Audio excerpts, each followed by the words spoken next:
So hello students, आज atomic structure का next lecture पढ़ते हैं और जिसका नाम क्या है, रूल्स फॉर फिलिंग सबशेल्स। ठीक है, क्या नाम है इसका?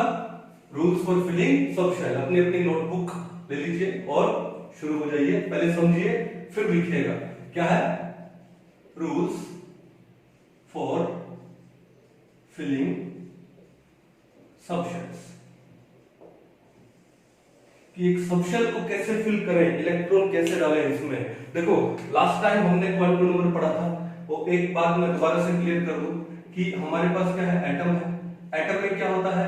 शेल होता है, जिसको हम लोग क्या बोलते हैं? ऑर्बिट भी बोलते हैं। और शेल में क्या होता है? सबशेल होता है। सबशेल में क्या होता है? ऑर्बिटल। और ऑर्बिटल में क्या होता है? इलेक्ट्रॉन। ऑर्बिटल में क्या होता है? इलेक्ट्रॉन। अभी इलेक्ट्रॉन कहां रहेगा? ऑर्बिटल में रहेगा। और ऑर्बिटल किसके अंदर होता है? सबशेल के अंदर। तो हमको अभी किसको फिल करना है? सबशेल, उसको फिल करना है। ठीक है ना? चलो, उसमें क्या डालना है अपने को? इलेक्ट्रॉन डालना है। ऑब्वियसली इलेक्ट्रॉन पहले किस में डालेंगे? ऑर्बिटल। और ऑर्बिटल किस में है? सबशेल में। ठीक है, तो हमारे पास सबशेल को फिल करने के हमारे पास 4 रूल्स है। कितने रूल है हमारे पास? 4 रूल। तो जो पहला रूल है, इसको हम लोग क्या बोलते हैं? Aufbau principal. क्या बोलते हैं इसे हम लोग? ऑब्बो प्रिंसिपल। बहुत इंपॉर्टेंट है ये। जो दूसरा रूल है, जो हम लोग ऑलरेडी क्वांटम नंबर जो हम लोग डिस्कस कर रहे थे, उसमें हमने मेंशन भी किया था। क्या नाम है इसका? N+L rule. क्या नाम है इसका? N+L rule. या फिर क्या बोलते हैं इसको हम लोग? Energy rule. ये किसकी एनर्जी बताता है? एक सबशेल की एनर्जी बताता है। चलो, जो तीसरा है उसको हम लोग क्या बोलते हैं? Hertz rule for maximum multiplicity. Hertz rule for maximum multiplicity आपकी 11th क्लास के लिए बड़ा इंपॉर्टेंट है और कंपटीशन में भी कभी कभी इसके ऊपर क्वेश्चन आता है। नंबर 4 क्या है? Poly exclusion. EXCLUSION, poly exclusion principle. ये भी बड़ा इंपॉर्टेंट है। तो ये जो 4 प्रिंसिपल है, ये जो 4 रूल है, ये रूल डिसाइड करेंगे कि हम लोग सबशेल में इलेक्ट्रॉन कैसे फिल करें। कौन कौन सा है? पहला कौन सा हुआ? ऑब्बो प्रिंसिपल। दूसरा कौन सा हुआ? एनर्जी रूल, जिसको हम लोग N+L रूल भी कहते हैं। तीसरा कौन सा हुआ? Hertz rule for maximum multiplicity. और चौथा कौन सा हुआ? Poly exclusion principle. लिख लीजिए और एक एक करके फिर हम उनको करते हैं। तो चलिए, सबसे पहले हम लोग डिस्कस करते हैं कौन सा? ऑब्बो प्रिंसिपल। ऑब्बो प्रिंसिपल। अब माइंड में आते ही ऑब्बो का नाम ऐसा लगता है कोई साइंटिस्ट का नेम है। नहीं, it's not a name of scientist. Actually Aufbau जो है, Aufbau is a German word. कौन सा वर्ड है? German word. आपने सुना होगा लैटिन वर्ड, ग्रीक वर्ड, ये जर्मन वर्ड है। और इस जर्मन वर्ड ऑब्बो का मीनिंग क्या होता है? इसका मीनिंग है, इसका जो मीनिंग है वो क्या है? Building up. Building up. क्या मीनिंग है इसका? Building up. अब बिल्डिंग अप का मतलब क्या होता है? देखो, जब हम कोई बिल्डिंग बनाते हैं, आपने अपना कभी घर बनते हुए देखा होगा या पड़ोस में कोई बिल्डिंग बनते हुए देखा होगा, घर बनते हुए देखा होगा। तो जब कोई बिल्डिंग बनती है या घर बनता है तो सबसे पहले क्या डाला जाता है? बेस डाला जाता है, नींव डाला जाता है। ठीक है ना? उसके बाद क्या, फिर धीरे धीरे करके उसके ऊपर ब्रिक्स लगा करके वो दीवार खड़ी की जाती है। इसका मतलब कहां से स्टार्ट करते हैं? नीचे से। नीचे का मतलब लोअर एनर्जी। फिर धीरे धीरे हम लोग कहां जाते हैं? अपर जाते हैं। अपर यानी धीरे धीरे एनर्जी इंक्रीज वाले में जाएंगे, तो उसको बोलते हैं हम लोग बिल्डिंग अप। ऐसा तो नहीं होगा ना कि मान लो जैसे एक 4 फ्लोर का कोई बिल्डिंग बना है तो सबसे पहले 4th फ्लोर डाला होगा। नहीं, सबसे पहले क्या डाला होगा? Ground floor. फिर क्या बना होगा? 1st, 2nd, 3rd and 4th। तो इसको हम लोग क्या बोलते हैं? Building up. बिल्डिंग डाउन नहीं बोलते। क्या बोलते हैं? Building up. तो ऑब्बो इज अ जर्मन वर्ड जिसका मतलब क्या होता है? Building up. अब क्या बिल्डिंग अप करना है? देखो ध्यान से। तो ये बोलता क्या? ऑब्बो प्रिंसिपल एक्चुअली है क्या? ये प्रिंसिपल बोलता है कि that electrons are filled in the subshell in increasing order of their energies। क्या बोलता है ये? देखो ध्यान से, electrons are filled in the subshells in increasing order of their energies. Electrons are filled in the subshell in increasing order of their energies. मतलब क्या हुआ? The subshell with the minimum energy is filled first, and then the subshell of higher energy will be filled later. मतलब क्या इसका देखो क्या है? The subshell with minimum energy is filled first, and once this subshell of minimum energy is completely filled, then next subshell of higher energy will be filled. Okay, ये बात समझ आ गई? तो इसको हम लोग क्या बोलते हैं? ऑप्पो प्रिंसिपल बोलते हैं, ठीक है? ओके, अब देखो क्या है कि हमारे पास कौन कौन सी सबशेल है। हमारे पास क्या है? 1s, 2s, 3s, 4s, 5s, और अगर p में जाए तो 2p, 3p, 4p, d में जाए तो 3d, 4d, 5d, और वहां पे f में जाए तो 4f एंड 5f। तो हमारे पास डिफरेंट टाइप के सबशेल है। उन सबशेल को कैसे फिलअप करना है उसको मैं आपके दो तरीके बताता हूं। एक तो शायद आपने 9th या 10th में पढ़ा होगा, और एक अभी हम लोग 11th में पढ़ने वाले हैं। तो मैं दो तरीकों से आपको बताऊंगा, तब तक एक बार इसको उतार लीजिए। चलिए, अब इसको मैं एक बार मिटा रहा हूं। हाँ जी, तो आपको करना क्या है? देखो ध्यान से, आपको क्या करना है? आपको सबसे पहले लिखना है क्या? 1s। क्या लिखना है? 1s, क्योंकि न्यूक्लियस के सबसे क्लोज होता है तो इसकी एनर्जी क्या है? सबसे कम है। तो 1s के नीचे आप सिर्फ s का लिखिए। क्या लिखोगे? 2s, 3s, 4s, 5s, 6s, 7s and so on. Clear है? ओके, चलो अब 2s के बिल्कुल सामने आप क्या लिखोगे? 2p। क्या लिखोगे? 2p। फिर 2p के नीचे 3p, then 4p, 5p, 6p and then 7p। ये बात क्लियर है? 3p के बिल्कुल सामने क्या लिखोगे?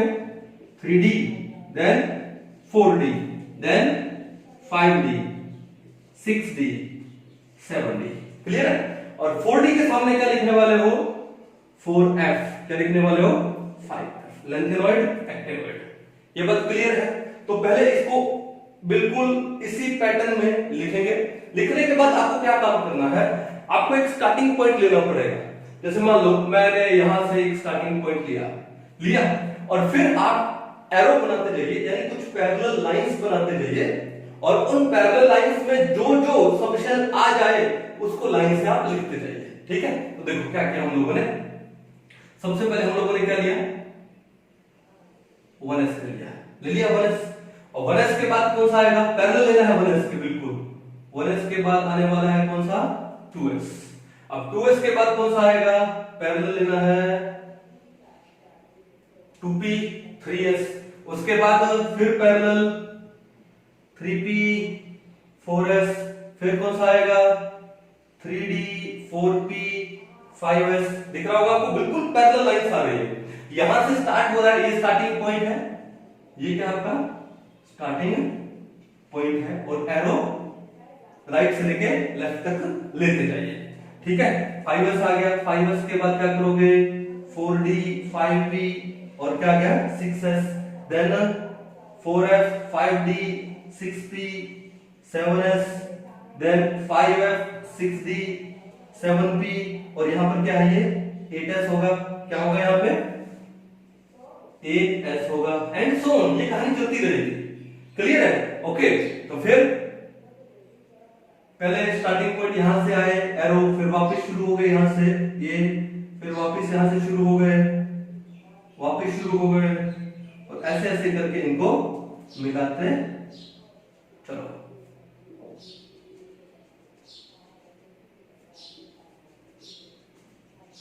And so on. क्लियर है? अब देखो इन एरोस के बीच में जो जो सबशेल आ रहा है उसको लिखते जाइए। ठीक है? ओके, सबसे पहले क्या लिखेंगे हम लोग? 1s लिखेंगे। क्या लिखेंगे? 1s। 1s के बाद कौन आया? 2s आया।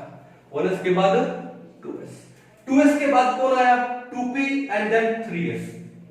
2p एंड देन क्या आया? 3s। अब 3s के बाद कौन आया? 3p and 4s। 3p और फिर कौन सा है? 4s। अब 4s के बाद कौन आया? 3d, 4p, 5s। कौन सा आया? 3d। 3d के बाद कौन सा है? 4p, फिर कौन सा है? 5s। क्लियर है? अब 5s के बाद कौन आ रहा है? 4d, 5p, 6s। 4d, 5p, 6s। 6s के बाद 4f। चलो 4f। 4f के बाद क्या है? 5d। 5d के बाद क्या है? 5d के बाद है क्या? 6p। 6p के बाद क्या है? 7s। फिर कौन आया? अगेन वही 5f आ गया। 5f के बाद कौन आ गया? 6d आ गया। 6d के बाद कौन आ गया? 7p। 7p के बाद कौन आ गया? 8s and so on. तो ये हमारे पास एक ऑर्डर आ गया। ऑर्डर कौन सा? इंक्रीजिंग ऑर्डर आया किसका? एनर्जीज का। तो कहते हैं कि जो 1s का एनर्जी सबसे कम होता है क्योंकि वो न्यूक्लियस के सबसे क्लोज होता है। 1s से ज्यादा एनर्जी किसका है? 2s का। 2s के बाद 2p, देन 3s, और इस तरह से ये पैटर्न चलता जाएगा। तो ये जो हमने सबशेल्स का इनके इंक्रीजिंग ऑर्डर ऑफ एनर्जीज में जो पैटर्न लिया है, इनको हम लोग क्या बोलते हैं? Electronic configuration. क्या बोलते हैं इसे? Electronic configuration. क्या बोलते हैं इसे? Electronic configuration. कैसे आया ये आपको मैंने मेथड आपको बता दिया। ठीक है? तो अब आप याद, क्योंकि आप बार बार ये जब इसके ऊपर क्वेश्चन करोगे ना, आपको ये पैटर्न वैसे याद हो जाएगा। 1s, 2s, 2p, 3s, 3p, then 4s, 3d and so on. तो ये जो प्रिंसिपल, इसको हम लोग क्या बोलते हैं? Aufbau principle. फिर से मैं बोल देता हूं, Aufbau is a German word which means building up, means electrons are filled in the subshell in increasing order of their energies. Once the subshell with minimum energy is filled first, and once it is completely filled, then the next subshell of higher energy will be filled. अब देखो यहाँ पे हमारे पास S, P, D और F चार subshell है। हमारे पास क्या है? सबशेल। ठीक है, एक टेबल बना लेते हैं। ठीक है, हमारे पास चार सबशेल है। कौन कौन सा है? S है, P है, D है, F, और फ्यूचर में कभी क्या आएगा? G आएगा। तो सबशेल। अब उसके बाद हम चलते हैं किसमें? ऑर्बिटल में। तो S सबशेल में एक ही ऑर्बिटल होता है। S में कितना होता है? एक ही ऑर्बिटल। क्यों? S के लिए L का वैल्यू कितना आता है? 0। तो N का वैल्यू मिनिमम क्या कर सकता हूं? 1। तो 1s, तो एक ही ऑर्बिटल। P के लिए कितना होता है? 3। D के लिए कितना होता है? 5। और F के लिए कितना होता है? 7। हमने लास्ट जब क्वांटम नंबर पढ़ा था, शेप ऑफ ऑर्बिटल्स पढ़े थे, तो उसमें नंबर ऑफ ऑर्बिटल भी थे। तो अब देखो एक ऑर्बिटल में मैक्सिमम इलेक्ट्रॉन कितने आते हैं? 2 आते हैं विद अपोजिट स्पिन। तो देखो यहां पर मैं लिख देता हूं क्या? Number of electrons. ठीक है, तो ये एक ऑर्बिटल है, तो मैक्सिमम नंबर ऑफ इलेक्ट्रॉन्स कितने आ गए यहां पर? Maximum number of electrons 2। 3 है, यानी 2 से मल्टीप्लाई करते जाओ। 3 है तो कितने हो जाएंगे? 6। 5 है तो कितने हो जाएंगे? 10। और 7 है तो कितने हो जाएंगे? 40। तो हमारे पास एक ही टेबल बन गया। ठीक है, अब देखो बात ये है कि हमको एक एग्जांपल लेना है। हमने इलेक्ट्रॉनिक कॉन्फ़िगरेशन ले लिया, यानी सबशेल को ले लिया हमने, their increasing order of energies, और हमने देख लिया कि किस सबशेल में मैक्सिमम कितने इलेक्ट्रॉन आ सकते हैं। एस सबशेल हो उसे मैक्सिमम 2 इलेक्ट्रॉन आ सकते हैं, पी में मैक्सिमम 6 आ सकते हैं, डी में 10 और एफ में 7। किसमें? सबशेल में। मैं किसकी बात कर रहा हूं? सबशेल में। लेकिन अगर आपको ऑर्बिटल दिया हो तो कोई भी ऑर्बिटल हो, चाहे एस हो, पी हो, डी हो, एफ हो, ठीक है, मैक्सिमम 2 ही इलेक्ट्रॉन आ सकते हैं एक ऑर्बिटल में। लेकिन अगर आपको सबशेल दिया हो तो एस सबशेल में मैक्सिमम 2 इलेक्ट्रॉन, पी सबशेल में मैक्सिमम 6, डी सबशेल में मैक्सिमम 10 और एफ सबशेल में मैक्सिमम 14 इलेक्ट्रॉन आ सकते हैं। ये बात बिल्कुल क्लियर है। अच्छे से इसको एक बार उतार दीजिए, फिर आगे हम एक दो एग्जांपल पढ़ते हैं। ठीक है, चलो यहां पे करते हैं। मान लो आपको कोई एक एलिमेंट दे दिया जाए, जैसे सपोज करो कि आपको ऑक्सीजन दे दिया जाए। क्या दे दिया इन्होंने? ऑक्सीजन। अब हमको पता है कि ऑक्सीजन का एटॉमिक नंबर कितना होता है? 8 होता है। कितना होता है एटॉमिक नंबर 8, यानी इसके अंदर इलेक्ट्रॉन कितने होंगे 8। अब इस ऑक्सीजन का हमको इलेक्ट्रॉनिक कॉन्फ़िगरेशन निकालना है। क्या निकालना है इसका? Electronic configuration. तो कैसे निकालोगे? तुम्हारे पास 8 इलेक्ट्रॉन है फिलअप करने के लिए। अब 8 इलेक्ट्रॉन को फिलअप करना है तो सबसे पहले मैं क्या लिखूंगा 1s, और s में मैक्सिमम कितने इलेक्ट्रॉन आएंगे 2, तो ये क्या होगा ये 1s2। ये 2 को आप क्या लगा दोगे सुपरस्क्रिप्ट में लगा दोगे, तो इसका मतलब क्या है कि 1s सब शेल था और उसमें 2 इलेक्ट्रॉन आ गए। अब देखो 8 में से 2 तो आपने सेट कर दिए, कितने बचे 6। अब उसके बाद 1s के बाद क्या आता है 2s। अब s को देखते आपके माइंड में आ जाना चाहिए मैक्सिमम कितने आएंगे 2, तो 8 में से कितने चले गए 4 चले गए, पीछे कितने बचे 4। अब आपके पास सिर्फ 4 ही इलेक्ट्रॉन है। 2s के बाद क्या आता है 2p। अब p में मैक्सिमम 6 आते हैं, मैक्सिमम 6 आते हैं, लेकिन आपके पास कितने हैं 4, तो वो 4 के 4 किस में लगा दोगे p में लगा दोगे, तो क्या हो जाएगा 2p4। तो ये इलेक्ट्रॉनिक कॉन्फ़िगरेशन हो गया किसका ऑक्सीजन का हो गया। मान लो यही आपको इलेक्ट्रॉनिक कॉन्फ़िगरेशन दे नंबर 2, मान लो आपको ये दे दे सपोज करो क्लोरीन, क्लोरीन दे दिया। क्लोरीन क्या होता है Cl, एटॉमिक नंबर कितना होता है 17। देखो कैसे लिखेंगे 1s2 2s2 2p6, कितने हो गए 6 2 8 और 2 10 हो गए, कितने बचे 7 17 है, 10 सेट हो गए इलेक्ट्रॉन, कितने बचे 7। 2p6 के बाद 2p के बाद क्या आता है 3s 3s2 देन 3p। अब देखो 2 2 4 6 10 और 2 12, 17 में से 12 गए, कितने बचे 5। अब p में मैक्सिमम कितना आता है 6, लेकिन हमारे पास है कितने 5, तो ये क्या हो जाएगा 3p5। तो ये इलेक्ट्रॉनिक कॉन्फ़िगरेशन हो गया किसका क्लोरीन का। ये बात समझ आ गई आप लोगों को। अब आपका ये काम है कि हाइड्रोजन से लेके कम से कम कहां तक जिंक तक एटॉमिक नंबर 30 तक आप सबका इलेक्ट्रॉनिक कॉन्फ़िगरेशन बना के देखो।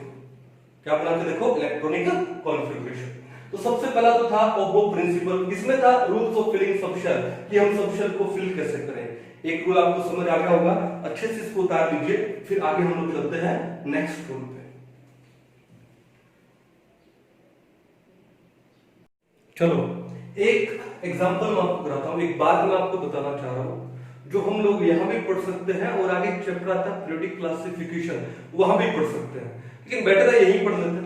मान लो आपको एक एग्जांपल दिया है, जैसे मान लो आपको दिया इन्होंने सोडियम, ठीक है। अब आपको पता है कि सोडियम का जो एटॉमिक नंबर है Z है कितना होता है 11 होता है। सोडियम का एटॉमिक नंबर Z कितना है 11।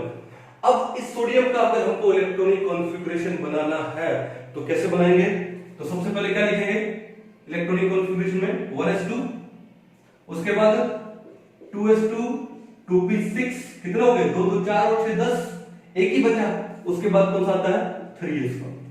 ये सोडियम का इलेक्ट्रॉनिक कॉन्फ़िगरेशन है। ये बात क्लियर है। अब देखो ध्यान से कि ये जो 1s है वो कौन से शेल से बिलोंग करता है, फर्स्ट शेल से। ये कौन से शेल से बिलोंग करता है, फर्स्ट शेल से।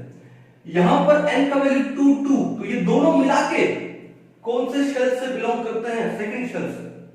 तो ये पूरा का पूरा हमारा एक ऑर्बिट है, यानी एक शेल है जिस शेल में ये 2s एंड 2p दो सब शेल हैं, और सब शेल में आगे क्या होते हैं ऑर्बिटल होते हैं जिनमें इलेक्ट्रॉन होते हैं। क्लियर है। अब जैसे 2s सब शेल में एक ही ऑर्बिटल होता है, 2p सब शेल में 3 ऑर्बिटल होते हैं, 2px हो जाएगा, 2py 2pz। ये बात क्लियर।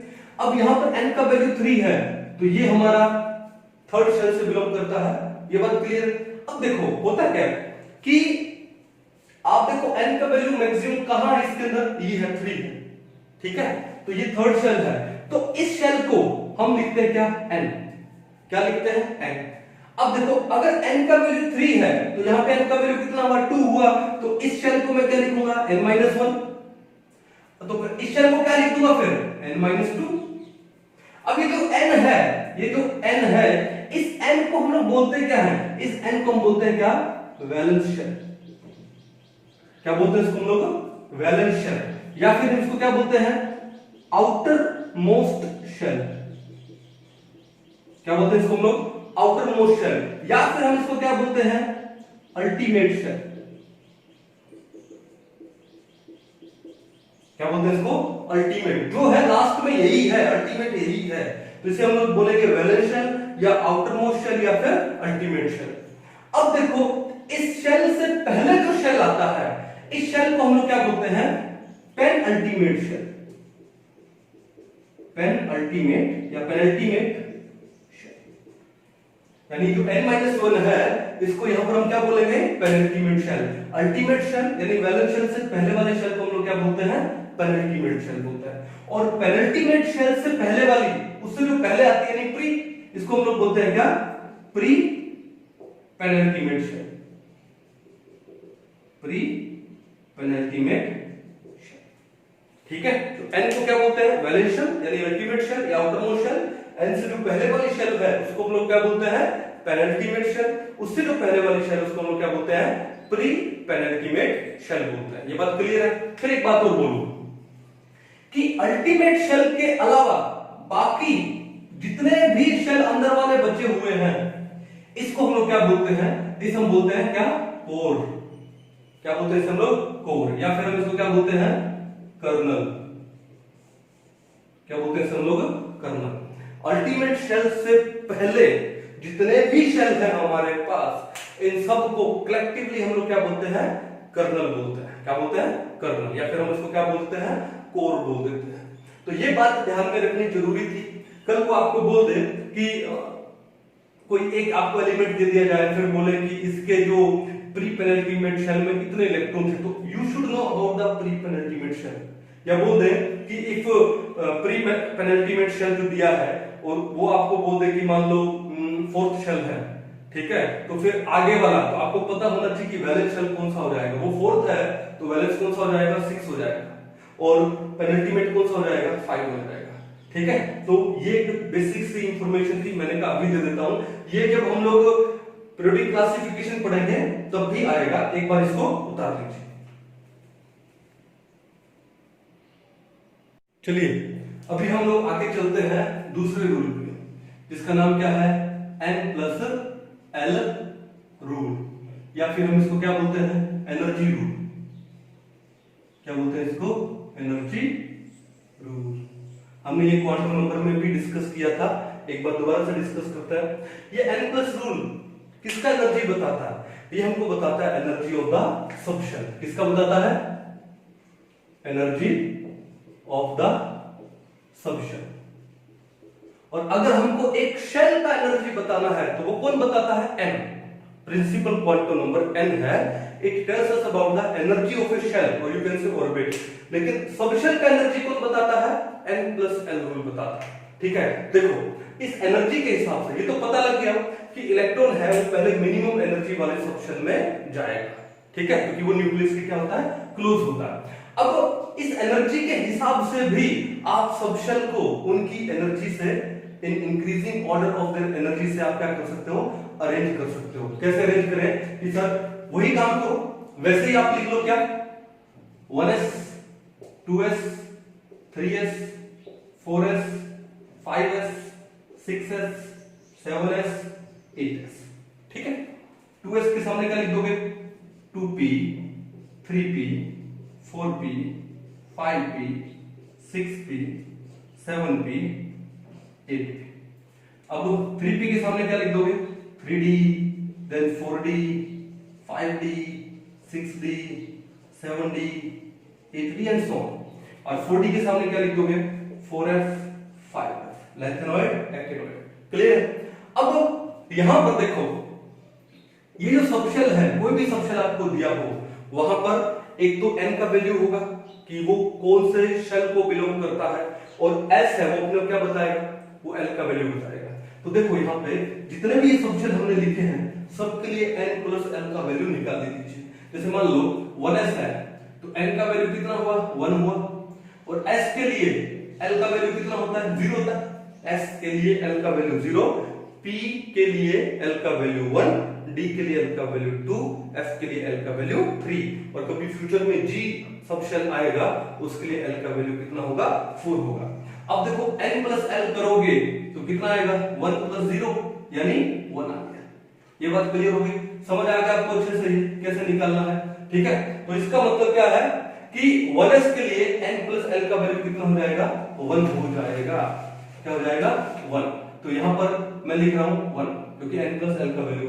अब एक चीज नोटिस करो, ये सारे के सारे s हैं, s के लिए तो l का वैल्यू 0 होता है, इसके लिए जो n प्लस l है वो n ही हो जाएगा क्योंकि l तो 0 है। तो आगे वाला जो n का वैल्यू वो लिख दो, 2s के लिए n प्लस l का वैल्यू 2, 3s के लिए 3, देन 4, देन 5, 6, 7, 8। ये कहानी समझ आ गई आपको? ठीक है, अब देखो यहां पर चलते हैं। तो सबसे पहले देखो p के लिए l का वैल्यू 1 होता है, तो आगे जो भी n का वैल्यू है उन सब में एक एक ऐड करते जाना, तो n प्लस l का वैल्यू आ जाएगा। तो 2 प्लस 1 कितना हो जाएगा? 3, यहां हो जाएगा 4, 5, 6, 7, 8, 9। अब d के लिए l का वैल्यू कितना होता है? 2, तो आगे क्या है? n का वैल्यू, तो जितने भी n की वैल्यू आगे है दो दो ऐड करते जाओ। 3 प्लस 2 कितना हो जाएगा? 5, 6, 7, 8, 9, 10। f के लिए l का वैल्यू 3 और आगे n का वैल्यू 4, तो 4 प्लस 3 कितना है? 7, 5 प्लस 3 कितना है? 8। ये कहानी समझ आ गई? अब देखो कि जिस सब शेल के लिए n प्लस l का वैल्यू सबसे कम है उस सब शेल का एनर्जी क्या होगा? कम होगा। तो अगर मैं ये हिसाब देखूं तो सबसे कम n प्लस l का वैल्यू किसके लिए आ रहा है? 1s के लिए आ रहा है। किसके लिए आ रहा है? 1s। देखो किसकी वैल्यू है? n plus l। किसकी वैल्यू है ये? n plus l। तो 1s के लिए n प्लस l की वैल्यू सबसे कम आ रही है, तो सबसे पहले मैं क्या लिख दूंगा? इलेक्ट्रॉनिक कॉन्फ़िगरेशन क्या बन जाएगी? कैसे? सबसे पहले कौन सा आएगा? 1s आएगा एनर्जी में। अब जो जो आ रहा है तुम उसको एक बार काटते जा रहा, काट के फिर कौन आ रहा है? 1 के बाद हायर वैल्यू कितनी है? 2, और 2 किसका है? 2s का। काट दो, लिख दो 2s। अब 2 के बाद वैल्यू कौन सी आ रही है? 3, लेकिन 3 कितने सब शेल के लिए? 2 के लिए, वो पंगा हो गया। n प्लस l का वैल्यू दो सब शेल के लिए सेम है। हमने लास्ट क्लास में बोला था कि अगर इन्हीं दो या दो से ज्यादा सब शेल के लिए n प्लस l का वैल्यू सेम हो तो उस सब शेल का एनर्जी कम होता है जिसके लिए n की वैल्यू कम होती है। ठीक है, अब देखो मींस 2p और 3s में n प्लस l का वैल्यू सेम है, लेकिन 2p में n का वैल्यू है 2 एंड 3s में n का वैल्यू क्या है? 3। तो n का वैल्यू मिनिमम कहां है? 2p में। तो सबसे पहले किसको लिखेंगे? 2p। फिर किसको लिखेंगे? 3s। कहानी समझ आ गई? If n plus l value is same for 2 or more than 2 subshell, then the subshell with minimum value of n will be written first. Okay? तो ये कहानी थी। अब देखो, अब n plus l का वैल्यू 4, इसके लिए भी 4, लेकिन यहाँ पे n का वैल्यू 3 है, यहाँ पे 4 है, तो पहले किसको लिखेंगे? 3 को, क्योंकि n की वैल्यू क्या है? मिनिमम है, तो ये क्या हो जाएगा? 3p। 3p के बाद कौन आ जाएगा? 4s। कहानी समझ आ गई? एनर्जी के हिसाब से कैसे करें? n प्लस l का वैल्यू 5, 5, 5, तीन सब शेल के लिए 5 आ रहा है, लेकिन यहाँ पर n का वैल्यू कितना है? 3, ये है 4, ये है 5, तो पहले किसको लिखेंगे? 3d को। 3d के बाद कौन आएगा? 3d के बाद आएगा कौन? 4p। 4p के बाद कौन आएगा? 4p के बाद आ जाएगा तुम्हारा कौन सा? 5s।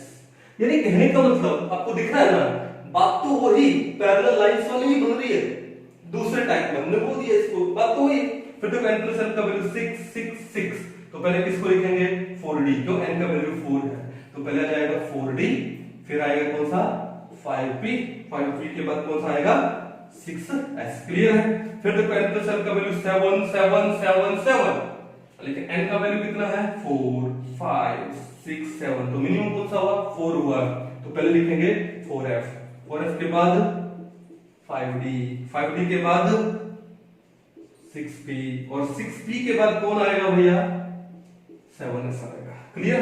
फिर आ रहा 8, 8, 8, 8, n का वैल्यू 5, 6, 7, 8, तो पहले किसको लिखेंगे? 5f। 5f के बाद कौन आएगा? 6d आएगा, 6d के बाद कौन आएगा? 7p, और 7p के बाद कौन आने वाला है? 8s and so.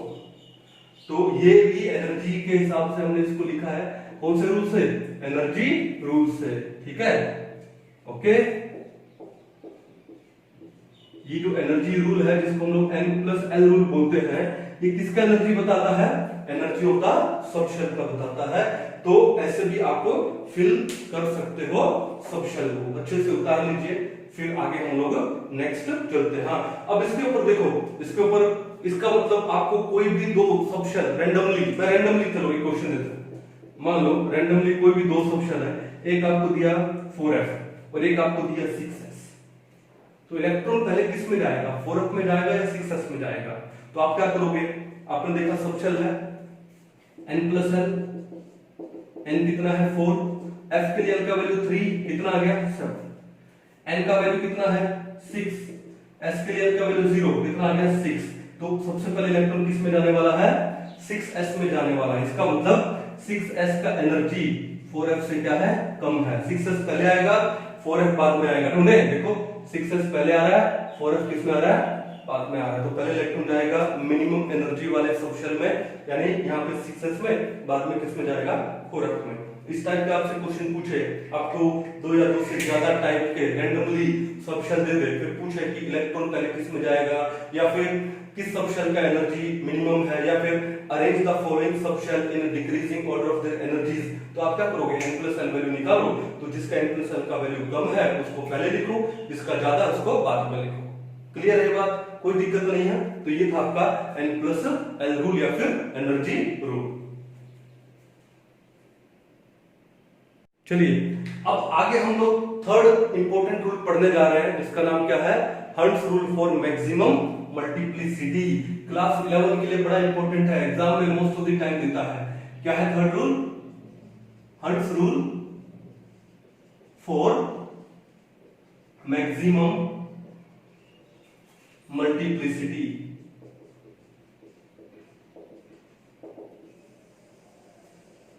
ठीक है, तो ये hunts rule for maximum multiplicity क्या है, डिस्कस करते हैं। तो सबसे पहले हमको पता होना चाहिए कि जो मल्टीप्लिसिटी का मीनिंग क्या है।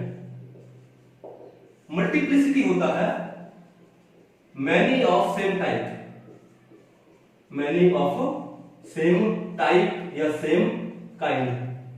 एक जैसे बहुत सारे, एक जैसे बहुत सारे, इसको क्या बोलते हैं, multiplicity, many of same type.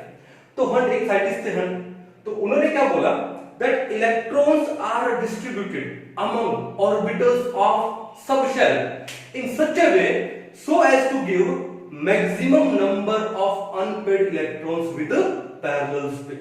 ठीक है, बड़ा इंपॉर्टेंट है, मैं डेफिनेशन लिख देता हूं। क्या है definition, electrons are filled in, या इलेक्ट्रॉन्स आर डिस्ट्रीब्यूटेड इन, या फील्ड भी एक ही बात, डिस्ट्रीब्यूटेड अमंग ऑर्बिटल्स ऑफ सब शेल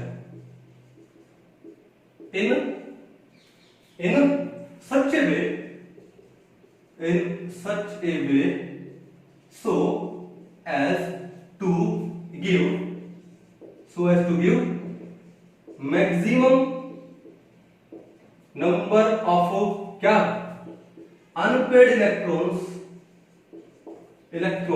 with parallel spin। बड़ा इंपॉर्टेंट है, electrons are distributed among orbitals of subshell in such a way so as to give maximum number of unpaired electrons with parallel spin। ये तो भी definition, example पढ़ते हैं तभी अच्छे से समझ आएगा। मान लो आपको इन्होंने एक एग्जांपल दिया है, किसका, ऑक्सीजन का। किसका एग्जांपल दिया है, ऑक्सीजन। कैसे लिखें, O8। मान लो मैं 16 उसका क्या होगा, एटॉमिक मास होगा, जिसकी अभी हमको यहाँ पे जरूरत नहीं है। एटॉमिक नंबर कितना है, 8 है। ठीक है, अब इलेक्ट्रॉनिक कॉन्फ़िगरेशन क्या है, 1s2 2s2 लिख देते हैं। इलेक्ट्रॉनिक कॉन्फ़िगरेशन, इलेक्ट्रॉनिक कॉन्फ़िगरेशन कौन कौन आएगा, सबसे पहले 1s आएगा। ठीक है, 1s के बाद क्या आया, 2s, तो 1s2 2s2 और लास्ट में क्या बचा, 2p4, यही तो बचा। अब देखो ये तो हमने सिंपल लिखा है इलेक्ट्रॉनिक कॉन्फ़िगरेशन। 1s एक ही ऑर्बिटल होता है, कितने इलेक्ट्रॉन है, 2। तो देखो एक ही ऑर्बिटल है, तो सबसे पहले इलेक्ट्रॉन मैंने डाल दिया अप साइड में। मान लो कोई दूरी नहीं थी, पहले अप साइड में डाउन साइड में भी डाल सकता हूं, पहले एक ही बात। ठीक है, अब देखो ये एक ही ऑर्बिटल था और एक ही ऑर्बिटल में मैक्सिमम 2 इलेक्ट्रॉन आते हैं, तो ये ऑर्बिटल क्या हो गया, हाफ फिल्ड हो गया। 2 आते हैं इसमें, एक है तो हाफ फिल्ड हो गया। अब और कुछ बचा नहीं, तो अब क्या करेंगे, अब दूसरा इलेक्ट्रॉन डालेंगे इसके अंदर क्या, एरो डाउन वाला, ठीक है। तो ये तो हो गया 1s2। फिर आता है 2s2। 2s में भी एक ही ऑर्बिटल है, 2 इलेक्ट्रॉन है, एक इलेक्ट्रॉन अप साइड, एक इलेक्ट्रॉन डाउन साइड है, यहां तक ठीक था। फिर आते हैं 2p में। देखो जिस सबशेल में एक से ज्यादा ऑर्बिटल हो, कौन कौन से सबशेल है जहां पर एक से ज्यादा ऑर्बिटल हो, s को छोड़ के बाकी सारी है। p है, p में 3 ऑर्बिटल होते हैं, d में 5 होते हैं, f में 7 होते हैं। अब देखो यहां पर इलेक्ट्रॉन कितने हैं, 4।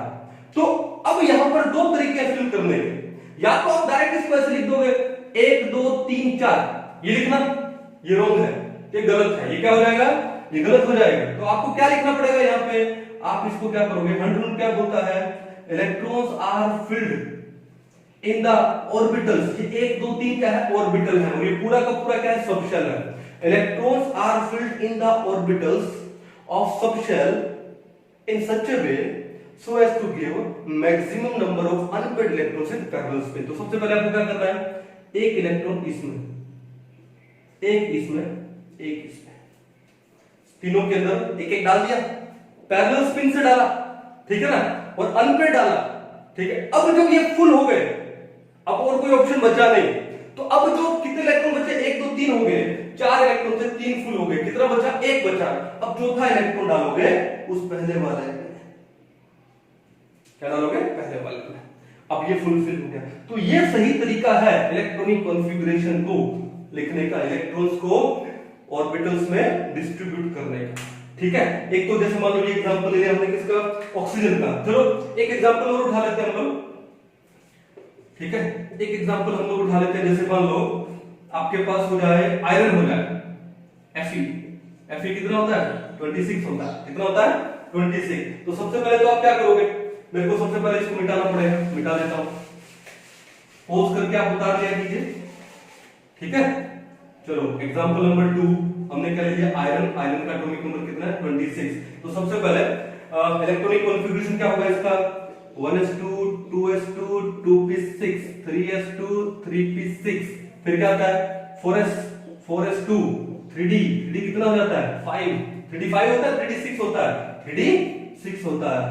काउंट करके देख लो, 2 2 4 6 10 2 12 12 और 6 18 और 2 20 और 6 कितना हुआ, 26 हुआ। ये बात क्लियर है। अब देखो यहाँ पे कि 1s2 फिल करने का कोई वो है, मैं लास्ट में फिल करता हूं, क्या लिखा है इन्होंने 3d6, क्योंकि ये तो सारे के सारे क्या है, ये तो सारे के सारे फुल फिल्ड हैं, तो आपको अच्छे से पता नहीं लगेगा, किसे पता लगेगा 3d6। अब 3d6 में देखो, ये मैंने बनाया 3d सबशेल, और 3d सबशेल में कितने ऑर्बिटल होंगे, 5 ऑर्बिटल होंगे। इलेक्ट्रॉन कितने हमारे पास, 6 इलेक्ट्रॉन है।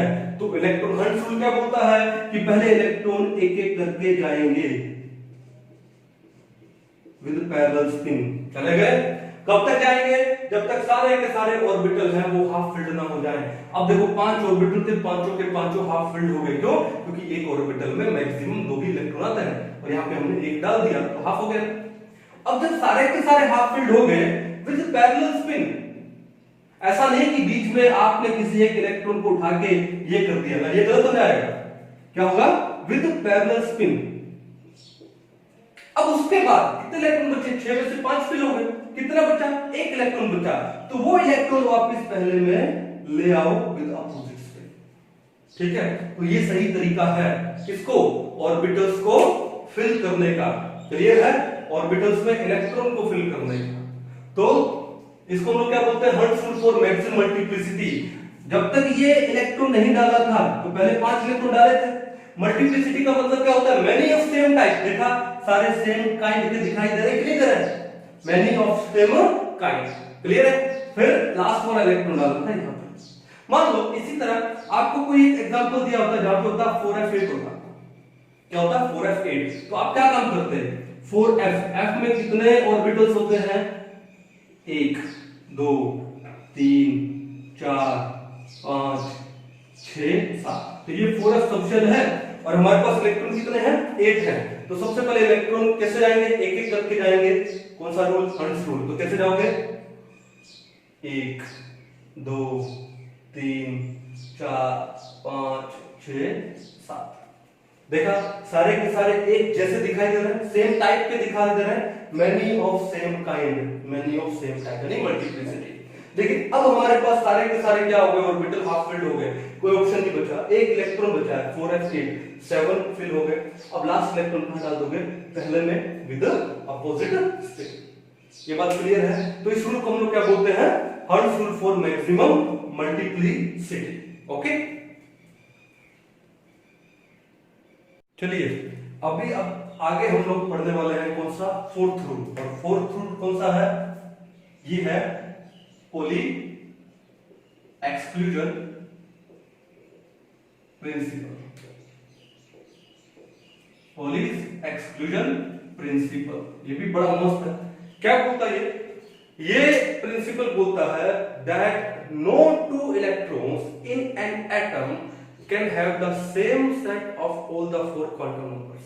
क्या बोलता है, देखो पहले डेफिनेशन लिखते हैं, क्या बोला, no two electrons in an atom can have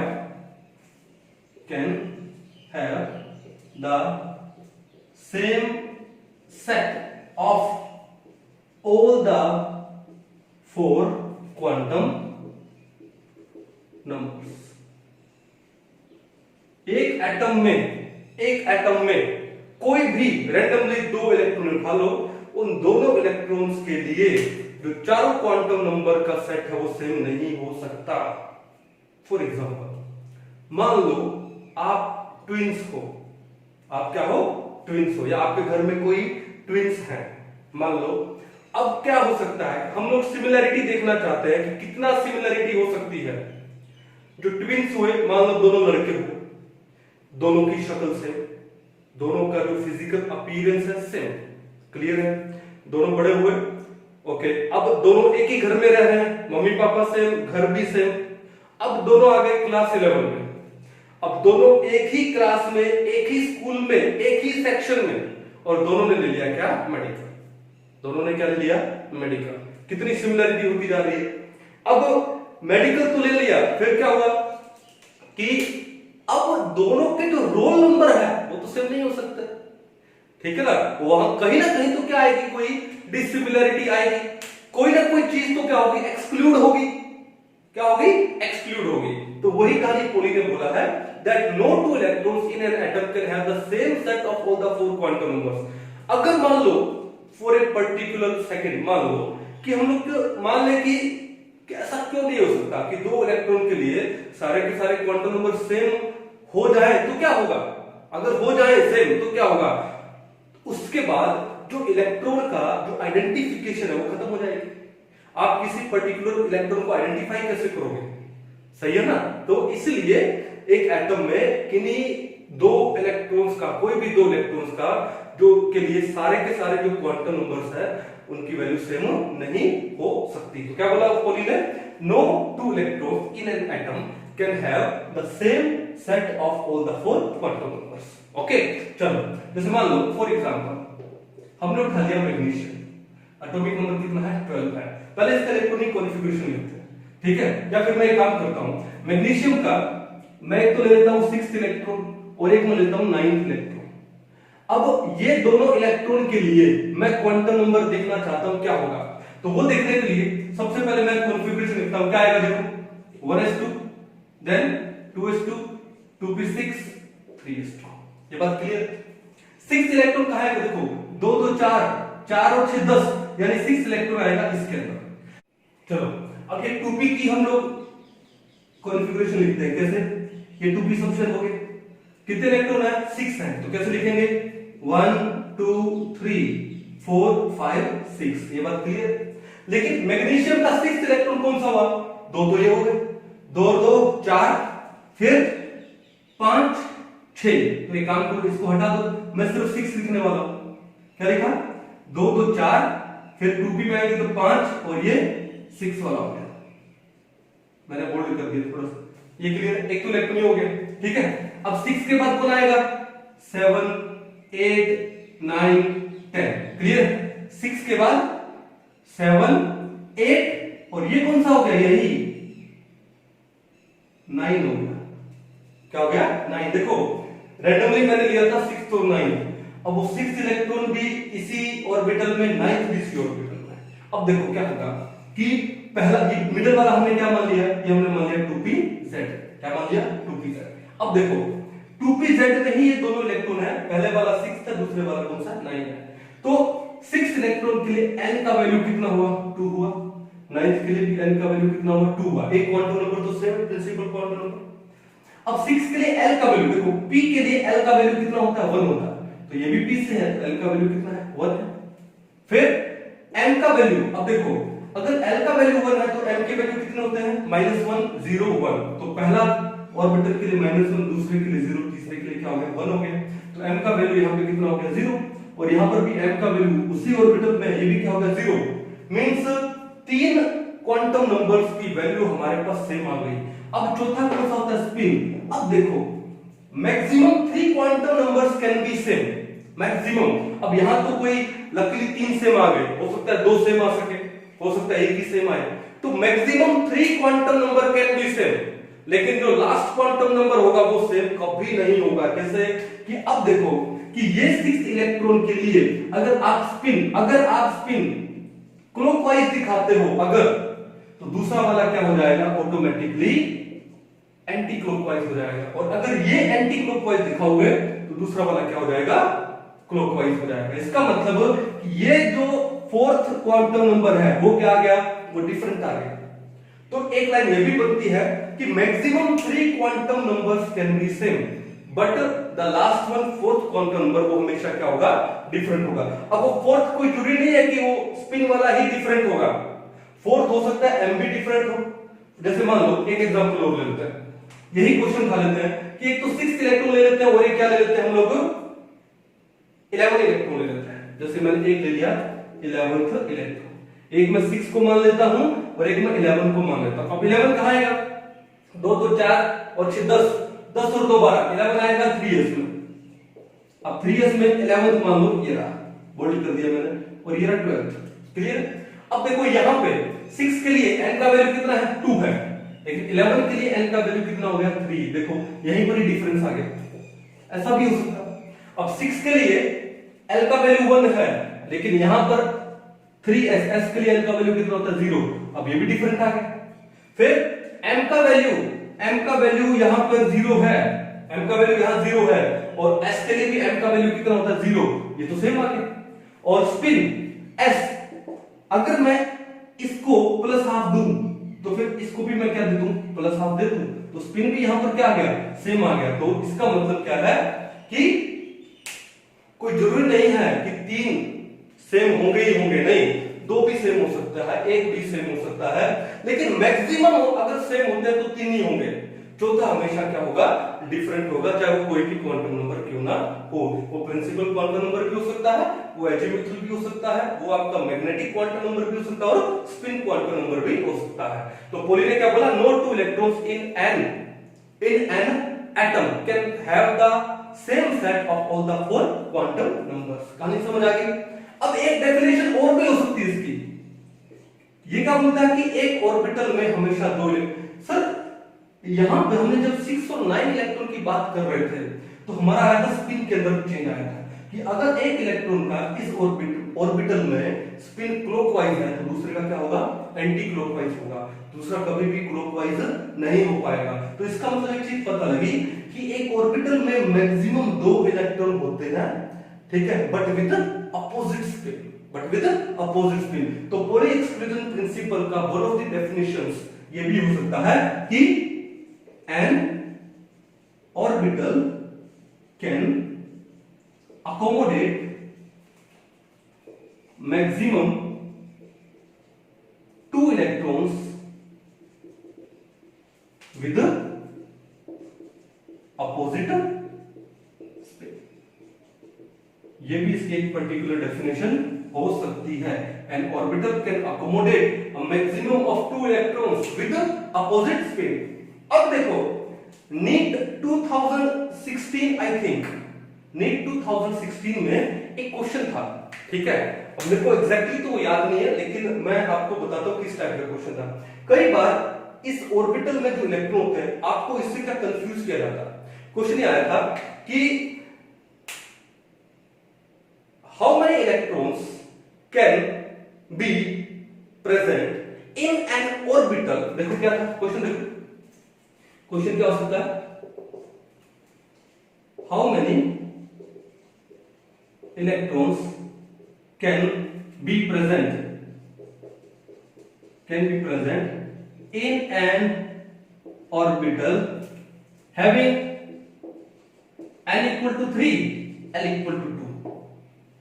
ठीक है, अब देखो क्या है कि यहां पर आपके साथ में क्या किया जाता है, क्वेश्चन की लैंग्वेज वो इस हिसाब से ट्रिकी दी जाती है, आपको वो लैंग्वेज समझनी है। क्या बोला, how many electrons can be present in an orbital.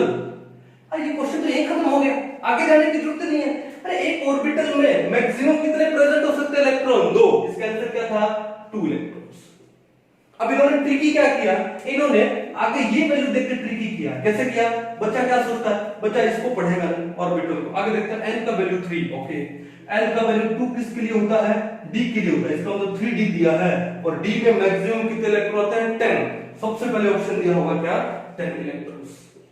एक दे दिया होगा 5 इलेक्ट्रॉन्स और एक क्या दे दिया होगा 0, कुछ ये 4 ऑप्शन दे दिए होंगे। तो माइंड में आता है 3 और d, यानी 3d और d में कितना होता है 10 इलेक्ट्रॉन। अरे d वो सबशेल की बात होती है, जब d सबशेल में पूछता तो होता है कि मैक्सिमम 10 आता है, लेकिन इसने यहां पर क्या वर्ड डाला है, ट्रिकी, ऑर्बिटल। अरे ऑर्बिटल चाहे s हो, चाहे p हो, चाहे d हो, चाहे f हो, कोई भी ऑर्बिटल हो, any orbital can maximum accommodate up to 2 electrons with opposite spin. जैसे मान लो इसका आंसर क्या जाएगा, 2 इलेक्ट्रॉन जाएगा। फिर एक क्वेश्चन है कि how many electrons can be accommodated in an 4f orbital. क्या क्वेश्चन है, how many electrons can be accommodated in an 4f orbital. अब भैया बात देखो, इसने ऑर्बिटल पूछा है। अरे ऑर्बिटल कुछ भी हो, s हो, p हो, d हो, f हो, मैक्सिमम कितने इलेक्ट्रॉन आएंगे, 2। तो इसका आंसर क्या है, इसका आंसर है 2 इलेक्ट्रॉन। लेकिन ये पूछता कि 4f सबशेल में कितने आएंगे, अगर ये 4f सबशेल पूछ ले, 4f सबशेल पूछ ले, तो f में मैक्सिमम इलेक्ट्रॉन कितने आते हैं, 14। तो कितना लिखोगे, 14 इलेक्ट्रॉन लिखोगे। लेकिन अगर आपसे ऑर्बिटल पूछे, चाहे वो कोई भी ऑर्बिटल हो, s p d f, maximum कितने इलेक्ट्रॉन आएंगे, 2 आएंगे। तो वो जो ट्रिकी क्वेश्चन है, वो जो गूगली फेंकेंगे ये लोग, आउट नहीं होना उसके अंदर, लैंग्वेज के ऊपर ध्यान देना कि ऑर्बिटल पूछा है, ठीक है 2 इलेक्ट्रॉन आएंगे मैक्सिमम। क्लियर बात है, विद अपोजिट स्पिन। तो ये डेफिनेशन भी किसकी है, पॉली की है। क्या है, N orbital can accommodate maximum 2 electrons but with opposite spin. तो ये जो 4 रूल्स हम लोगों ने पढ़े हैं, इसका रूल्स ऑफ फिलिंग सबशेल, कि सबशेल में जो ऑर्बिटल होते हैं उनमें इलेक्ट्रॉन हम लोग कैसे फिलअप करें, अच्छे से पढ़िए, आगे चलते हैं।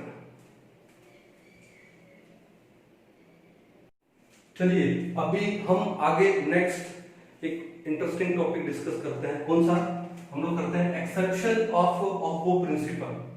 अब एक्सेप्शन का मतलब ये नहीं है कि आप इसको रटना है, जहां एक्सेप्शन होगी वहां उसका एक्सप्लेनेशन जरूर होगा।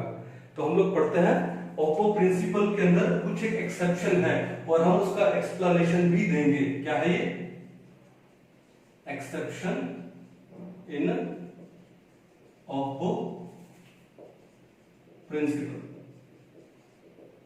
ठीक है, किसके अंदर, कॉपर और क्रोमियम की जब हम लोग बात करते हैं तो कहते हैं ना कि इलेक्ट्रॉन पहले मिनिमम एनर्जी वाले सबशेल में जाता है, लेकिन कुछ एक एग्जांपल हमारे पास ऐसे हैं जहां पर ये ट्रेंड थोड़ा सा चेंज हो जाता है। ठीक है, इसकी बात करेंगे, कॉपर की बात करेंगे और क्रोमियम की बात करेंगे। तो देखो ध्यान से, क्या है टॉपिक का नाम, extra stability of full filled and half filled degenerate, क्या, डिजेनरेट व्हाट, ऑर्बिटल्स, डिजेनरेट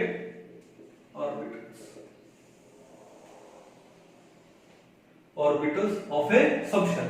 अब देखो ध्यान से, मेरे पास एक एग्जांपल है, कौन सा है, क्रोमियम। क्रोमियम का एटॉमिक नंबर कितना होता है, 24 होता है। कितना होता है, 24। अगर हम इसका इलेक्ट्रॉनिक कॉन्फ़िगरेशन बनाए तो क्या बनेगा, 1s2। क्या बनाएगा, देखो इलेक्ट्रॉनिक कॉन्फ़िगरेशन बना के देखते, 1s2, 2s2, 2p6, 3s2, 3p6, अब 3p के बाद क्या आएगा 4s2, 3d कितना बच्चा 4, काउंट करके देखो, 2 2 4 6 10 2 12 6 18 2 20 हो 2 20 और 4 24, 24 हो गए। अब वैलेंस में क्या है इसका, वैलेंस वाला यही है 4s2 एंड 3d 4। तो एक काम करते हैं, हम सिर्फ वैलेंस का ही लिख लेते हैं। क्या लिख लेते हैं हम लोग, वैलेंस का। तो कॉपर का जो वैलेंस शेल इलेक्ट्रॉनिक कॉन्फ़िगरेशन है वो कितना है, कितना है वो आपके पास है क्या 4s2 3d 4, ये होना चाहिए, ठीक है, अकॉर्डिंग टू ओप्पो प्रिंसिपल। लेकिन यहां पर ये नहीं हो करके ये क्या है, यहां पे ये रॉन्ग है, यहां पे this is what wrong.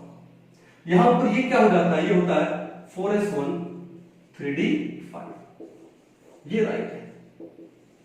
Question उठता है कि सर ऐसा क्या हो गया कि इलेक्ट्रॉन यानी यहां से 4s जिसका एनर्जी 3d से कम था, लेस एनर्जी वाले से हायर एनर्जी में इलेक्ट्रॉन कैसे चला गया। तो ये तो ओप्पो के अगेंस्ट हो गया। Electrons are filled in the subshell of minimum energy first. तो ये इलेक्ट्रॉन मिनिमम एनर्जी वाले सबशेल से हायर में कैसे चला गया। तो अब ये राइट है, इसके कुछ एक रीजन है। पहला जो रीजन देखो, सबसे पहले रीजन, सबसे पहला रीजन हम इसको क्या बोलते हैं, सिमेट्री। सिमेट्री देखो, ये जो अगर मैं इसको अगर शो करूं तो कैसे होगा, देखो 4s1 और 3d 5 हैंड रूल के हिसाब से 1 2 3 4 5, ठीक है। और अगर मैं इसको शो करूं तो ये कैसे होगा 4s2 एंड 3d 4, 3d 4 1 2 3 4। अब आप खुद देख सकते हैं कि यहां पर ये जो 3d सबशेल है, ये 4s है, ये क्या है, सिमेट्रिकल इन नेचर है, एक जैसे दिखाई दे रहा है। और यहां पे सिमेट्री की तो कोई बात है नहीं। तो यहां पर जो 4s1 3d 5 जो इलेक्ट्रॉनिक कॉन्फ़िगरेशन होगी, वहां पर सबसे पहला रीजन क्या आता है, symmetry. And symmetry leads to stability. आपने कभी नेचर में देखा होगा, नेचर में क्या होती है, सिमेट्री होती है। आप कभी जैसे नीम का पेड़ देखिए, नीम के पेड़ चाहे आप राजस्थान में देखो, चाहे हरियाणा में देखो, चाहे महाराष्ट्र में देखो, या केरला में देखो, या यूएस में देखो, तो नीम के जो पेड़ में जो उनके लीव्स है, उनका जो अरेंजमेंट है आपको हर जगह सेम मिलेगा। ऐसा नहीं कि एक जगह अरेंजमेंट है वो डिफरेंट मिला और यूएस में अगर नीम का पेड़ है तो वहां पे अरेंजमेंट कुछ और ही मिला, ऐसा नहीं होगा। तो नेचर में क्या होती है, सिमेट्री होती है, तभी क्या है, स्टेबिलिटी है। तो सिमेट्री लीड्स टू स्टेबिलिटी। तो सबसे पहले अगर कॉन्फ़िगरेशन हमारा 4s1 3d 5 होता है तो यहां पर क्या आती है, सिमेट्री आती है, और सिमेट्री से क्या आती है, स्टेबिलिटी आती है। दूसरी बात अब है क्या, अब देखो एक ही सबशेल में, जैसे मान लीजिए 3d सबशेल है, एक ही सबशेल में जो ऑर्बिटल्स होते हैं उनका एनर्जी सेम होता है। The orbitals of a same subshell they have same energy, और इन ऑर्बिटल्स को हम लोग क्या बोलते हैं, डीजेनरेट ऑर्बिटल्स बोलते हैं। क्या बोलते हैं, डीजेनरेट ऑर्बिटल्स। मैंने क्या लिखा था ऊपर, डीजेनरेट ऑर्बिटल्स। डीजेनरेट ऑर्बिटल्स क्या बोलते हैं, the orbitals of the same subshell having same energies, ठीक है। अब देखो, तो इन सब इलेक्ट्रॉन जो इन ऑर्बिटल्स में है, डीजेनरेट ऑर्बिटल्स में है, इन इलेक्ट्रॉन्स का एनर्जी क्या है, सेम है। बट एक ही डिफरेंस है, इनका जो स्पेशियल अरेंजमेंट है, स्पेस में अरेंजमेंट है वो डिफरेंट है। क्यों, क्योंकि जो m की वैल्यू है पहले ऑर्बिटल के लिए -2, दूसरे के लिए -1, फिर 0, फिर 1, फिर 2। m की वैल्यू, मैग्नेटिक क्वांटम नंबर की वैल्यू चेंज हो जाएगी। The electrons in this degenerate orbitals they have same energy but they have different spatial arrangement. अब डिफरेंट स्पेशियल अरेंजमेंट होने से क्या होगा कि उनका जो शील्डिंग है एक दूसरे का वो कम हो जाएगा। उनका जो एक दूसरे का जो शील्ड यानी एक इलेक्ट्रॉन जब दूसरे इलेक्ट्रॉन को न्यूक्लियस के क्लोज आने से रोकता है due to the same charge, यहाँ पे सेम चार्ज की वजह से, तो उसको हम लोग क्या बोलते हैं, शील्डिंग इफेक्ट बोलते हैं। एक चैप्टर आएगा आपका पीरियोडिक क्लासिफिकेशन, डिटेल में पढ़ेंगे ये क्या होता है, ठीक है। तो यहां पर इलेक्ट्रॉन्स का एनर्जी तो सेम है डीजेनरेट ऑर्बिटल्स में, लेकिन उनका जो स्पेशल अरेंजमेंट है वो क्या हो गया, डिफरेंट हो गया, क्योंकि m की वैल्यू डिफरेंट होगी। तो स्पेशल अरेंजमेंट डिफरेंट होने से इनका जो शील्डिंग है वो एक दूसरे का वो भी क्या हो गया, कम हो गया। और शील्डिंग कम होने से क्या होगा कि now they are polar towards the nucleus more and more. अब ये न्यूक्लियस के ज्यादा क्लोज जाएंगे, न्यूक्लियस के जितने क्लोज जाएंगे एनर्जी उतना ही क्या हो जाएगा, कम हो जाएगा, और जितना एनर्जी कम होगा स्टेबिलिटी उतना ही बढ़ जाएगा। तो that's why symmetry leads to stability. तो पहला तो रीजन ये हो गया सिमेट्री। दूसरा रीजन जो है बड़ा इंपॉर्टेंट है, वो क्या हो गया, एक्सचेंज एनर्जी। दूसरा क्या हो गया, एक्सचेंज एनर्जी। देखो मैं इस 3D इन डीजेनरेट ऑर्बिटल्स की बात करूं और यहां पर हमारे पास कितने ऑर्बिटल हैं, कितने ऑर्बिटल हमारे पास 5, ओके, और 3D कितना था हमारे पास 4 था। देखो 1 2 3 4, ये 3D था यहां पे, क्लियर बात है। अब यहां पर जो मैं 3D, ये क्या है यहां पे 3D 5 है, इसकी बात करता हूं। यहां पर हमारे पास 1 2 3 4 5, यहां पर ये था। अब देखो ये इलेक्ट्रॉन है, ये अपनी पोजीशन चेंज कर सकता है, एक्सचेंज कर सकता है, किसके साथ, इसके साथ एक, क्योंकि यहां फील्ड है तो एक और जा सकता है। ये इलेक्ट्रॉन यहां से यहां भी जा सकता है 2, ये यहां से यहां जाएगा तो कितना हो जाएगा, 3 हो जाएगा। ये है 3D4, ये है 3D5। तो फर्स्ट इलेक्ट्रॉन का जो एक्सचेंज है, number of exchanges of first electron कितने हुए, 1 2 3 हुए, 3 हुए। सेकंड इलेक्ट्रॉन कौन सा है ये, अब फर्स्ट यहां गया या सेकंड यहां गया, बात तो एक ही। तो फर्स्ट सेकंड को यहां तो ले जा नहीं सकते, अब इस सेकंड को कहां ले जाओ, 1 और 1 2। तो number of exchanges of second electron कितने हो जाएंगे, 1 और 1 2। थर्ड कहां जाएगा, यहां जा सकता है, तो number of exchanges of third electron कितना हो जाएगा 1। तो जो टोटल एक्सचेंजेस आएंगे, टोटल एक्सचेंजेस आएंगे वो कितने आएंगे, 3 2 5 और 1 7। अगर 3D4 कॉन्फ़िगरेशन होती है जो टोटल एक्सचेंजेस कितने आते हैं, 7 आते हैं। अब यही एक्सचेंजेस हम लोग यहां पर लाके देखते हैं, ठीक है। देखो first electron can exchange is position with this one, this one, this one and this one. तो पहले इलेक्ट्रॉन के कितने पोजीशन एक्सचेंज हो गए, 4 हो गए। दूसरे का 1 2 3 कितना हो गया, 3 हो गया। तीसरे का 1 2 कितना हो गया, 2, और चौथे का कितना हो गया, 1। तो टोटल एक्सचेंजेस हमारे पास कितने आ गए, टोटल आ गए हमारे पास 10 एक्सचेंजेस। कितने आ गए, 10। यहां पर कितने आ रहे थे हमारे पास, 7 एक्सचेंजेस आ रहे थे, वहां पर आ रहे थे 10। अब देखो जितने ज्यादा एक्सचेंज होंगे, इलेक्ट्रॉन अपनी पोजीशन जितनी ज्यादा एक्सचेंज करेगा उतनी उसकी एनर्जी क्या हो जाएगी, कम हो जाएगी, और जितनी एनर्जी कम होगी उतनी स्टेबिलिटी क्या हो जाएगी, बढ़ जाएगी। इसका मतलब higher the number of exchanges and greater will be the stability। तो इसका मतलब एक चीज यहां पर आ गई कि जो नंबर ऑफ एक्सचेंजेस जिसमें जितने ज्यादा हैं, ठीक है, इज डायरेक्टली प्रोपोर्शनल टू क्या हो जाएगा, स्टेबिलिटी हो जाएगा। Greater the number of exchanges greater will be the stability. कहानी क्लियर है। तो 3D5 में एक्सचेंजेस हो रहे हैं ज्यादा और 3D4 में एक्सचेंजेस हो रहे हैं कम, तो 3D5 क्या हो गया, ज्यादा स्टेबल हो गया, ठीक है। तो हमारे पास दो रीजन हो गए, एक तो कौन सा हो गया, एक हो गया symmetry, symmetry leads to stability. दूसरा कौन सा हो गया, exchange energy, greater the number of exchanges greater will be stability. अब एक तो बात ये हो गई, तो इसका मतलब क्या है कि जो क्रोमियम का जो करेक्ट कॉन्फ़िगरेशन वैलेंस शेल वाला वो क्या आएगा, 4s1 3d5 आएगा। क्या आएगा, 4s1 3d5, 4s2 3d4 नहीं होगा। ये बात क्लियर है। पहला तो ये हो गया, उतार दीजिए इसको अच्छे से। चलो अब दूसरा एग्जांपल देखो, दूसरा एग्जांपल लेते हैं हम लोग किसका, कॉपर का। देखो बुक्स में बहुत जगह पे मैंने देखा है नहीं दिया होता, कोई आपसे पूछता है कि सर क्रोमियम में आपके पास वैलेंस शेल कॉन्फ़िगरेशन है 3d1 3d5 4s1, या पहले मैं 4s1 लिख देता हूं, 4s1 3d5। और अगर मैं यही बात किसमें कर देता हूं, कॉपर में, कॉपर में ये होना चाहिए कितना, 3d10 4s1 होना चाहिए। क्या होना चाहिए, 4s1 3d10। कहानी तो समझ गए होंगे। 4s2 3d9 नहीं होगा, क्योंकि 3d9 होने का मतलब क्या है, वहां पर सिमेट्री गड़बड़ा। तो ठीक है, अब देखो 3d10 दो, तो ये तो हो गया आपका 3d10 और 4s कितना हो गया, 4s हो गया 1। यहां पर ये कितना है, ये है 4s1 3d कितना है 5। क्वेश्चन उठता है कि सर यहां पे तो फुल फिल्ड है, ये देखो ये कौन सा है, ये फुल फिल्ड है कॉन्फ़िगरेशन।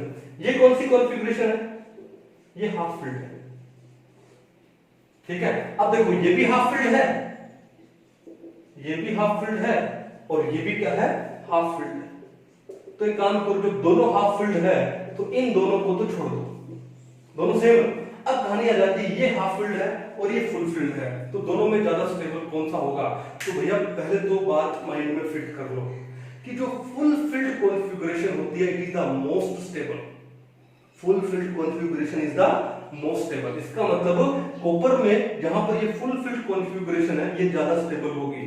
फिर जहां पर हाफ फिल्ड है, हाफ फिल्ड की एक्स्ट्रा स्टेबिलिटी आ जाती है।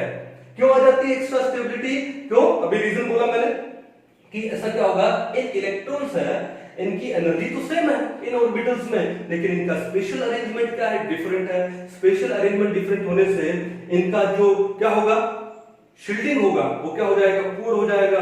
और पुअर शील्डिंग होने से now these electrons will be pulled bye nucleus more and मोर, और न्यूक्लियस के टुवर्ड्स जितना ये जाएंगे एनर्जी उतनी कम हो जाएगी, कम हो जाएगी तो स्टेबिलिटी बढ़ जाएगी, तो एक्स्ट्रा स्टेबिलिटी आ जाती है, ठीक है। तो ये हमारे पास था क्या, एक्स्ट्रा स्टेबिलिटी किसका, of full filled and half field degenerate orbitals का। अच्छे से पढ़ लीजिए, एग्जाम के अंदर इसके अंदर क्वेश्चन आता है।